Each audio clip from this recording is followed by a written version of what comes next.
चलिए all right. Today we are going to start with mix problems और इंशाल्लाह इस लेक्चर के अंदर वी विल कवर कॉइंस के प्रॉब्लम भी डिस्कस करेंगे, कार्ड्स के प्रॉब्लम डिस्कस करेंगे और डाइस के प्रॉब्लम्स भी डिस्कस करेंगे। So this is a practice session actually. So let's try to solve this question. So these are the answers. पहले पार्ट में था सेम फेसेस। सेम फेसेस का मतलब यह है कि या तो दोनों हेड होने चाहिए या फिर दोनों टेल होने चाहिए। सो यानी कि आपका जो सैंपल स्पेस है 2 फेयर कॉइन्स है तो सैंपल स्पेस बनेगा 4।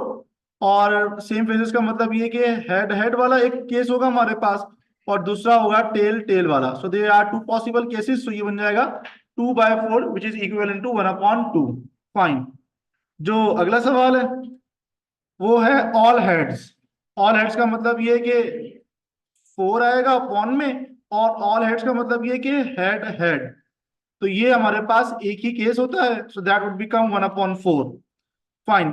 तीसरा सवाल है at most one head. Maximum एक हेड होना चाहिए, मिनिमम कुछ भी हो सकता है। यानी कि एक पॉसिबिलिटी होगी टेल टेल की, एक पॉसिबिलिटी होगी टेल हेड की और एक पॉसिबिलिटी होगी हेड टेल की। ठीक है जी। सो इस तरह से ये बन जाएगा 3/4 और ये आंसर गलत है।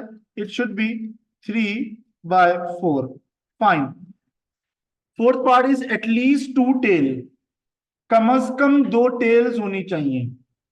सो 2 टेल तो एक ही होती है हमारे पास यानी कि tail tail. So that would be 1/4। 1/4 is equivalent to 0.25। यहाँ लिखा हुआ है एटलीस्ट 1 टेल। ये बिल्कुल वैसा ही सवाल है जैसे कि पार्ट नंबर 3 था। तो the answer is 3/4। All right fine. Next question. So these are the answers.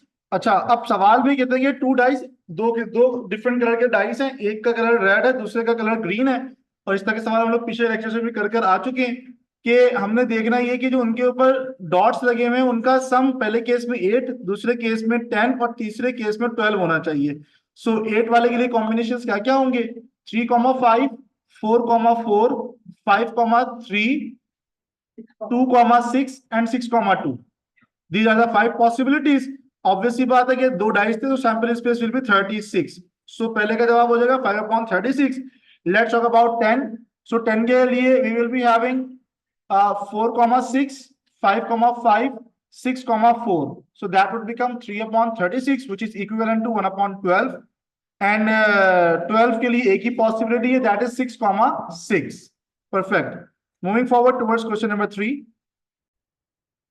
The question says a bag contains 40 balls out of which 5 are green। हमारे पास एक बैग है उसमें 40 बॉल्स हैं, उसमें से 5 ग्रीन हैं, 15 आर रेड, 15 लाल बॉल्स हैं and remaining are black. तो आप सबसे पहले तो आप रिमेनिंग निकाल लीजिए। सो टोटल 40 थी, 5 are green, 15 are red, so we are left with 20। 40 में से इन दोनों को माइनस कर दे so you will get 20 are black balls. A ball is drawn out of the bag. Find the probability of getting a the ball is green. देखिए जी, sample space हमारा हमेशा कितना होगा? वो होगा 40। सो देखना ये है कि कितनी है हमारे पास ग्रीन बॉल्स हैं। So green balls are 5। So 5 divide by 40 becomes 1/8। Perfect. दूसरा था the ball is black. Black balls कितनी थी हमारे पास? 20 और सैंपल स्पेस कितना है हमारे पास? 40।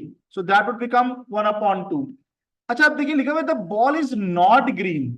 इसको निकालने का तरीका हम लोग पहले भी सीख के आ चुके हैं। पहले केस में हमने क्या निकाला है? The ball is green. और तीसरे केस में हमसे क्या जा रहा है? The ball is not green. Total probability होती है 1। आप 1 में से 5/40 को माइनस कर दीजिए, यानी कि आपके पास ये आंसर आया था 1/8। तो आप क्या करें? 1 माइनस 1/8। सो इसका जो एलसीएम आएगा दैट वुड बी 8। ये हो जाएगा 8 minus 1, that would become 7/8। Here we are having 7/8। ठीक है जी। Moving forward towards the next question. So the answers are 1/13, 1/4 and 3/13। King कितने हैं हमारे पास? 4 किंग होते हैं। So it will be 4/52। और let's talk about the club. Club के हमारे पास 13 कार्ड्स होते हैं, दैट विल बी 13/52। और फेस कार्ड्स हमारे पास 12 होते हैं। सो ये हो जाएगा 12/52। आप इनको सिंप्लीफाई जरूर कीजिएगा और आपका आंसर ऐसे फ्रैक्शन में आ जाएगा। Moving forward towards the next question. तो इस सवाल कहता है in a single throw of two fair dice find the probability that the product. अभी तक हम जितने भी सवालात करते हुए आ रहे थे that was all about the sum. ये वो पहला सवाल है जिसमें प्रोडक्ट की बात की जा रही है। That the product of the numbers on the dice is between 2 and 10। अच्छा, बच्चे कंफ्यूज हो रहे हैं इसमें कि 2 एंड 10 का मतलब क्या है? 2 होना चाहिए 10 होना चाहिए? 2 या 10 नहीं होना चाहिए, बल्कि 2 से 10 के दरमियान में उसका प्रोडक्ट होना चाहिए। यानी कि अगर हम कंसीडर करना शुरू करें, सो 1 को 1 से मल्टीप्लाई किया, 1 1 जा 1, क्या प्रोडक्ट 2 से 10 के दरमियान में आया? नहीं आया। इसका मतलब ये कि हम इसको कंसीडर नहीं करेंगे। 1 2 जा 2, यस। 1 3 जा 3, क्या प्रोडक्ट हमारा 2 से 10 के दरमियान में आया है? यस। ऐसे ही 4 भी आएगा, 5 भी आएगा, 6 भी आएगा। फाइन। 2 1 जा 2, यस। 2 2 जा 4, यस। 2 3 जा 6, 2 4 जा 8, 2 5 जा 10। 10 इज इंक्लूडेड लिखा हुआ है, बोथ इंक्लूसिव, इसका मतलब है कि इंक्लूडेड है। 2 6 जा 12 नहीं आएगा, ठीक है।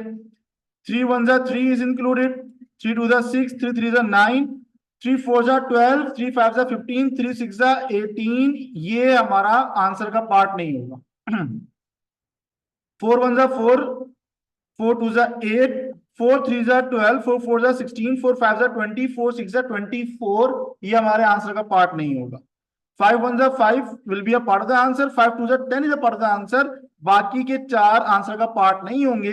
और 6 में से 6 1 जा 6, that is gonna be a part of your answer. बाकी आपके आंसर का पार्ट नहीं होंगे। अब आप इन लोग को काउंट कर लीजिए, सो दैट वुड बिकम 18। ठीक है। सो 18 अपॉन 36 बिकम्स 1 अपॉन 2। अच्छा, दूसरे सवाल में बच्चे कंफ्यूज हो रहे हैं कि व्हाट डज दैट मीन कि डिविजिबल बाय 5। इनका प्रोडक्ट डिविजिबल बाय 5 होना चाहिए, ठीक है। सो काउंट करते हैं। 1 1 जा 1, it is not divisible by 5। 1 2 जा 2, it is not divisible by 5। 1 3 जा 3, it is not divisible by 5। 1 4 जा 4, it is not divisible by 5। But 1 5 जा 5, yes, it is exactly divisible by 5. So this is gonna be a part of your answer. 1,6, it is not. ऐसे ही जो next मुझे मिलेगा वो मिलेगा 2 5 जा 10 वाला, 3 5 जा 15, 4 5 जा 20। और उसके बाद ये पूरी रॉ 5 से डिविजिबल मिलेगी आपको। और इसके बाद 6,5 is gonna be a part of your answer. Count कर लेते हैं। 1 2 3 4 5 और ये 6। 5 plus 6 become 11. It is gonna be 11 upon 36. Perfect. Let's move forward. Try to solve this one. So these are the answers. Let's try to understand. लेकिन जी सवाल है, marble is drawn at random from a box of containing 20 red, 10 white, 25 orange and 15 blue marbles. In order to find the sample space हम क्या करेंगे? इन चारों को plus करेंगे, यानी कि 20 plus 10 plus 25 divide by 15, that would become 70। अब उसके बाद प्रोबेबिलिटी मालूम करनी है। प्रोबेबिलिटी मालूम करने से पहले की समझ लीजिएगा कि कुछ स्टूडेंट से भी परेशान है कि शायद 4 डिफरेंट कलर्स हैं, so the sample space will be 4। ऐसा नहीं है, we have to count the number of marbles. So 20 plus 10 plus 25 plus 15, that would become 70। ठीक है। अच्छा, अब पहला सवाल है कि ऑरेंज और red. So orange, how many orange are there? 25। So orange की प्रोबेबिलिटी कितनी हो जाएगी? 25 अपॉन 70 प्लस इसके साथ कौन था? रेड। रेड थी हमारे पास 20 marbles, so that would B 20 divide by 70। इन दोनों को आप प्लस कर लीजिए, दैट वुड बिकम 45 अपॉन 70। और आप इसको 5 की टेबल से डिवाइड करके देख लीजिए, सो you will gate 9 upon 14। Fine, so this was the first part. Second part देखते हैं, नॉट ब्लू और रेड। सो इसका तरीका क्या होगा कि पहले हम लोग ब्लू और रेड मालूम कर लेते हैं और 1 में से उसको माइनस कर देंगे। So blue marbles are 15 upon 70 plus, और red are 20, so 20 upon 70, that would become 35 upon 70। आप इसको सिंप्लीफाई कीजिए, so you will get 1 upon 2। देखिए ये वो हमने निकाले हैं जो कि रेड और ब्लू और रेड हैं। मुझे चाहिए कि जो ना हो, तो मैं क्या करूंगा, ना होने के लिए मैं वन में से माइनस कर दूंगा। So I will get again 1/2। This is gonna be my final answer. और जो तीसरा केस है वो है रेड, व्हाइट और ब्लू। तो हम क्या करेंगे, रेड के लिए 20/70 प्लस व्हाइट के लिए 10/70 प्लस ब्लू के लिए 15/70। इन तीनों को प्लस कर लीजिएगा, सिंप्लीफाई कीजिएगा, सो you will gate 9/15। All right, moving forward towards the next question. The question says the king, queen, and jack of clubs are removed from a deck of 52 playing cards and then shuffled. इसका मतलब ये कि जो हमारा normal deck of card होता है उसमें 52 sample space बनता है। अब हमने क्या किया कि क्लब के 3 फेस कार्ड्स बाहर निकाल दिए, so we are left with 49। So हमारा सैंपल स्पेस 49 होगा। A card is drawn from the remaining cards, find the probability of getting. अब मैं उसमें से एक कार्ड निकालने के लिए जा रहा हूं। पहला सवाल है कि आ हार्ट, हार्ट के हमारे पास कितने कार्ड होते हैं, 13 कार्ड्स होते हैं। So we will be having 13/49। The next part is a queen. हमारे पास टोटल जो क्वींस होती हैं वो 4 होती हैं, लेकिन चूंकि हम लोग एक क्वीन बाहर निकाल चुके हैं, so we are left with 3 only. So that would be 3/49। The next is a club. गौर कीजिएगा, मैं क्लब के 3 कार्ड ऑलरेडी बाहर निकाल चुका हूं, so I am left with 10 only. यानी कि जो फेस कार्ड्स होंगे 1 से लेके 9, 0 से 1 से लेके 10 तक के, वो वाले कार्ड्स यहाँ पे शामिल किए जाएंगे। The last part is 9 of red colour. Red, आपको पता है ना कि रेड कलर के 26 कार्ड्स होते हैं और 26 कार्ड्स होते हैं हमारे पास ब्लैक कलर के। यहाँ पे बोल रहा है कि रेड ऑफ 9 कलर, तो इसमें हमारे पास खाली 2 ही कार्ड्स होंगे जो कि रेड कलर के होंगे। Sample space will B 49। Fine, moving forward toward the next question. This question should be 7/35, and the reason is that the question says a natural number is chosen out of first 35 natural numbers. What is the probability that the chosen number is divisible by 8 or 9? पहले तो आप वो number list कर लीजिए जो कि divisible by 8 है।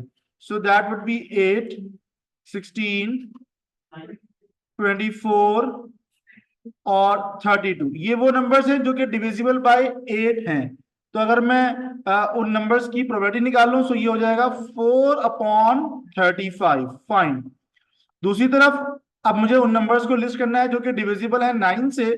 सो ये हो जाएगा 9, 18 and 27। So we are having 3 numbers, so इसकी प्रोबेबिलिटी बन जाएगी 3/35।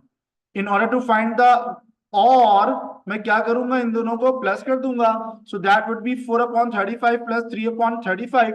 सो यू विल गेट 7/35। डिवाइड करने के बाद आंसर आ जाएगा 1/5। All right, moving forward. A bag contains 15 black, 25 red, and 10 white balls. A ball is drawn at random. Find the probability that it is either red or white. सबसे पहले तो हमने इसे sample space निकालना होगा, and the sample space is the sum of all the balls. 15 plus 25 plus 10 that becomes 50। अब उसमें से पहला काम क्या है, रेड बॉल्स का। तो रेड बॉल्स है हमारे पास 25। सो 25/50 प्लस उसके बाद है व्हाइट बॉल्स, वो कितनी हमारे पास 10, 10/50। सो दैट वुड बिकम 35/50। और आप उसको सिंप्लीफाई करें, सो you will gate 7/10। Fine, moving forward. Remaining question हम लोग इंशाल्लाह नेक्स्ट लेक्चर में कवर करते हैं।